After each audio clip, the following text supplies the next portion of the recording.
Unit 6, Lesson 2, the equation of a line in standard form. So in Lesson 1, you learned about y equals mx plus b, so that's called slope y-intercept form. So the equation of a line in standard form is the taking the y equals mx plus b form and rearranging the equation so that it looks like this, where ax plus by plus c equals 0. So you're bringing all the variables over to the left, and then it makes it equal to 0. And the rule is that a, b, and c are integers, so it means no fractions, and a and b are not both 0. Another thing you have to consider when you are putting an equation into standard form is that the a value is always positive. So you have to rearrange it so that the a value, the number in front of x, is always positive. So what we're going to do is some examples where we are given standard form and we're going to rearrange it so that we get back into y equals mx plus b form, because when it's in standard form, it doesn't give us information about the slope of the line or the y-intercept. Okay, so then what we're going to do is we have it in ax plus by plus c equals 0 form. So this is called standard form. And what we want to do is, in order to get it into y equals mx plus b form, we have to get y by itself. So what we're going to do is move the negative 5 over. We're going to move the x over in order to create our new equation. So I'm just going to draw some arrows just to help you visualize what's happening. So the negative 5 moves over, y stays put, x is going to move over, and so you just have to follow the rules that we follow when we're moving something over the equal sign. So y does not move. The x is going to cross the equal sign, so then it becomes negative. The negative 5 is going to cross the equal sign, so it becomes positive. So once it is written like this, we can recognize that as y equals mx plus b form. Then what we can do is calculate the slope of the line and the y-intercept. So in this case, the slope of the line is negative 1.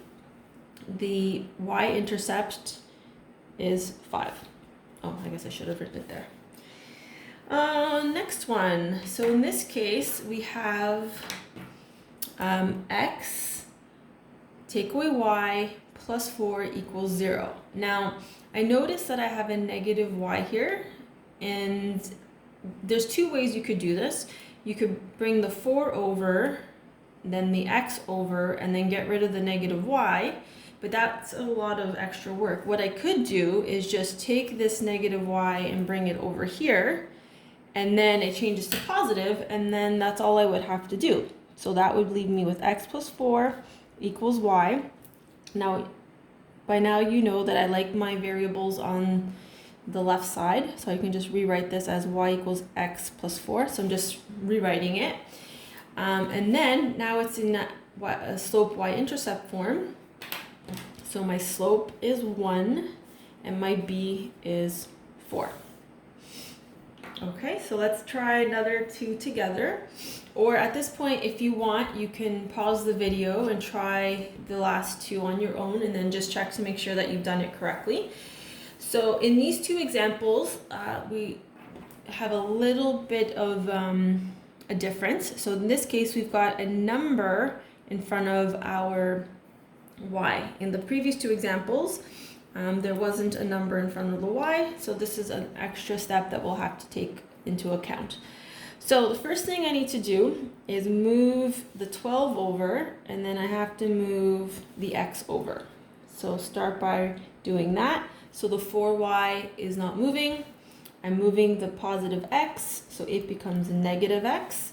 I'm moving the positive 12, so it becomes negative 12 when I move it over. In order to get it into slope y-intercept form, my y has to be isolated. So in this case, I have a 4 in front of the y. So in order to get rid of it, I have to divide both sides by 4. So this is going to leave me with y because the 4 and the 4 cancel out. This part is going to be negative a quarter x. So the 4 is going to get divided by the x, and the 4 is going to get divided into the 12. Negative 12 divided by 4 is negative 3. So that is how I would solve the when you have a fraction. So the fraction goes to both of the terms on the right side. So now I can see what my slope is and what my y-intercept is. So slope is negative a quarter, and my y-intercept is negative 3. Okay, let's try another example. So we've got 6x, take away 3y, take away 15 equals 0. So again, I want to get y by itself, so that means I have to bring the 15 over and the 6x over. So if you want to try this on your own, you can press pause, but I'm going to just start moving stuff around. So the negative 3y is not moving, 6x moves over, becomes negative 6x, negative 15 moves over, it becomes positive 15. Step 2, I need to get rid of the negative 3. So I divide this side by negative 3, and I divide this side by negative 3. Now remember, because we're dividing both terms by the negative 3, you have to do 2 calculations. So negative 3 and negative 3 cancel out, so I'm left with y, which is what I want. Negative 6x divided by negative 3 is 2x, because you've got a negative and a negative, so our number becomes positive. 6 divided by 3 is 2. 15 divided by negative 3 is negative 5. So once I have my y equals mx plus b form, then I can start filling in my information. So my slope is 2. So just make sure you're just putting the number, don't put 2x, it's just the 2. And then my y-intercept is negative 5.